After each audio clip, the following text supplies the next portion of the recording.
ॐ भूर्भुवः स्वः तत्सवितुर्वरेण्यं भर्गो देवस्य धीमहि धियो यो नः प्रचोदयात्।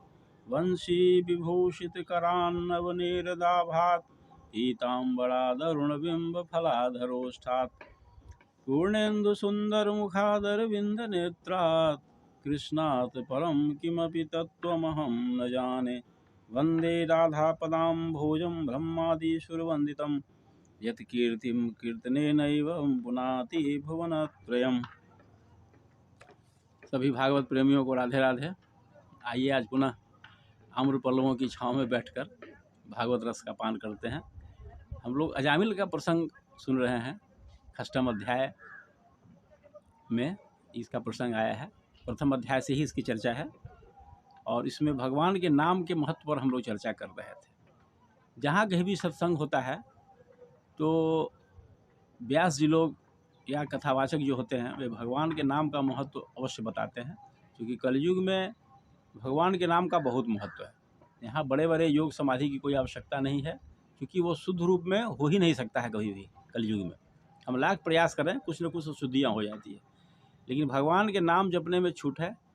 आप किसी भी अवस्था में इसको कर सकते हैं। आप सोए हैं, बैठे हैं, शौच की अवस्था में है, अशौच की अवस्था में है, बोल करके धीरे से मन ही मन किसी भी अवस्था में इसको जप कर सकते हैं। ये नहीं है कि बिना नहाए बोल नहीं सकते हैं, बिना पलथी मारे बोल नहीं सकते हैं। नाम स्मरण किसी भी दशा में किया जा सकता है, और विशेष अवस्था में आप कीजिए तो अच्छी बात है, ये अलग विषय है। लेकिन यहाँ छूट है, किसी भी अवस्था में।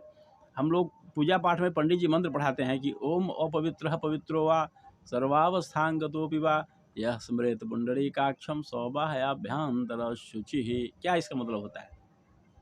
हम लोग बोल तो लेते हैं, जल छीट लेते हैं अपने ऊपर, लेकिन मतलब इसका क्या हुआ कि हम अपवित्र हो या पवित्र की स्थिति में हो। अपवित्र पवित्र वा, हम अपवित्र हैं या पवित्र हैं, इससे कोई फर्क नहीं पड़ता है। यह स्मृत पुंडरीकाक्षम, जैसे ही भगवान विष्णु का नाम लिया जाए तो अंदर से और बाहर से हम पवित्र हो जाते हैं। ये उसका संदेश है, ये उसका भाव है। हम लोग उस शब्दों के अर्थ नहीं समझते हैं और केवल जल छीट लेते हैं अपने ऊपर।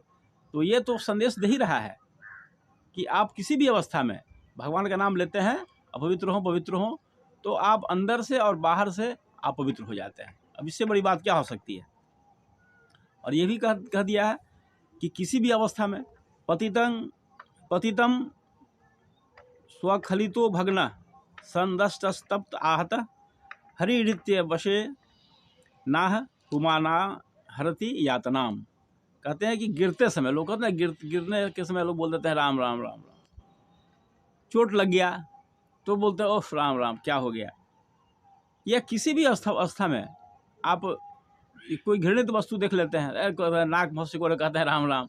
तो किसी भी तरह से अगर मुंह से भगवान का नाम निकल जाए तो वह मोक्षप्रद है। और श्रद्धापूर्वक अगर बैठ कर लेते हैं तो फिर क्या कहना है, उस संबंध में तो कुछ कहना ही नहीं, ये मोक्षप्रद है।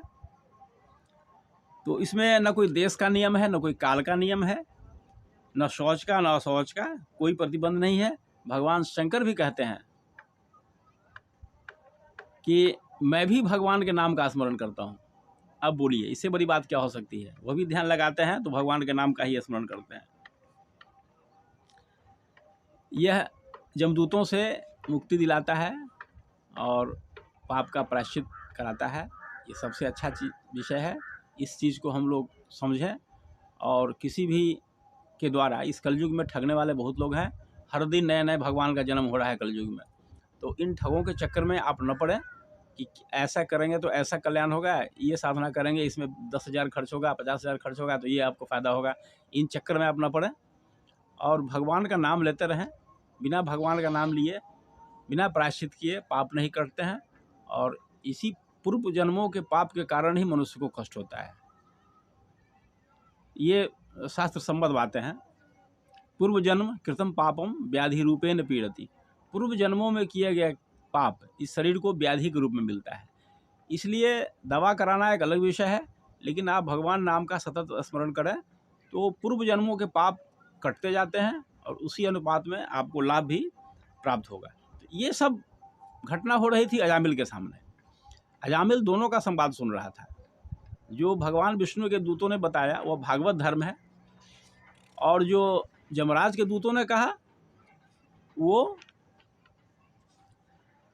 जो विधि निषेध पर आधारित है वो बता रहा था, प्रवृत्ति धर्म। ये प्रवृत्ति धर्म है। और भगवान विष्णु के दूतों ने जो कहा वो भागवत धर्म है। तो प्रवृत्ति धर्म का मतलब हुआ कि आप जैसा काम करेंगे वैसा आपको फल मिलेगा, उसमें कहीं कोई छूट नहीं है। जैसा कर्म करोगे वैसा फल देगा भगवान। और भागवत धर्म में है कि आपको इन बातों से छूट है, हर हाल में भगवान नाम का स्मरण कीजिए और जो कुछ भी करते हैं वो भगवान के प्रति समर्पित कीजिए, तो इसका एक अलग लाभ मिलेगा। तो ये चीज़ है। और भगवान के नाम स्मरण करने से तो पूर्व जन्म के पाप कटते हैं और इस जन्म में भी पाप करने की प्रवृत्ति का समापन हो जाता है। ये बहुत फ़ायदे हैं इसके। इसलिए कथावाचक लोग, संत लोग अपने सत्संग में भगवान नाम संकीर्तन पर बहुत जोर देते हैं। और आप जानते हैं कि कलयुग में चैतन्य महाप्रभु ने भगवान नाम संकीर्तन का बहुत प्रचार किया था, और इस्कॉन के संस्थापक श्रद्धेय श्रील प्रभुपाद जी ने भी हरि नाम संकीर्तन पर बहुत जोर दिया है। और इस्कॉन के सभी आश्रमों में आप देखते हैं, जानते होइएगा कि हरे राम राम राम हरे हरे, हरे कृष्ण कृष्ण कृष्ण हरे हरे का सतत जाप चलता रहता है। तो ये सब संवाद जब अजामिल सुना तो अजामिल को बड़ा आश्चर्य हुआ कि भाई ये जो हम देख रहे हैं ये स्वप्न है या जागृति है, क्या देख रहे हैं। एक तरफ जमदूत खड़े हैं, एक तरफ भगवान विष्णु के दूत खड़े हैं, दोनों में धर्म अधर्म के संबंध में संवाद हो रहा है, लेकिन हम क्या देख रहे हैं। तो विष्णु के दूतों ने जमदूतों को भगा दिया। उसके बाद अजामिल ने भगवान के पार्षदों को प्रणाम किया। फिर पार्षद वहाँ से अंतर्धान हो गए, वो उनके सूक्ष्म शरीर को कोई भी ले नहीं गए। तो अजामिल को बहुत आश्चर्य हुआ कि मैं जो अभी देख रहा था वो क्या देख रहा था, ये स्वप्न था या जागृति थी, क्या था आखिर यह। उसे बहुत आश्चर्य हुआ, ये जो अभी मेरे सामने खड़े थे ये लोग कहाँ चले गए अचानक। ये भगवान से उन्होंने प्रार्थना किया कि भगवान मैंने पूर्व जन्मों में अवश्य कुछ न कुछ पुण्य किया होगा कि आज इन पार्षदों का, भगवान के दूतों का मुझे दर्शन हुआ है। अब मैं शेष जीवन भगवान की सेवा में ही बिताऊंगा, अपने मन को इंद्रियों के विषय भोगों में नहीं फंसाऊंगा और अपने मन को मैं भगवान से जोड़ूंगा ताकि मेरा कल्याण हो सके। इन्होंने ऐसा संकल्प किया अजामिल ने, और वह जीवन के अंत में हरिद्वार चला गया, गंगा तट पर। उन्होंने अपने मन को विषय भोगों से हटा करके भगवान के चरण कमलों में बांध दिया। और इस तरह से अजामिल का जब अंत समय आया तो भगवान विष्णु के दूत पुनः वहाँ आए और उन्होंने पहचान लिया कि अरे यही 4 दूत हैं जो हमको पहले मिले थे आकर के।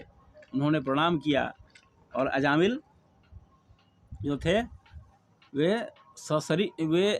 अपने उनका लिंग शरीर विमान में बैठ करके परम धाम को चला गया।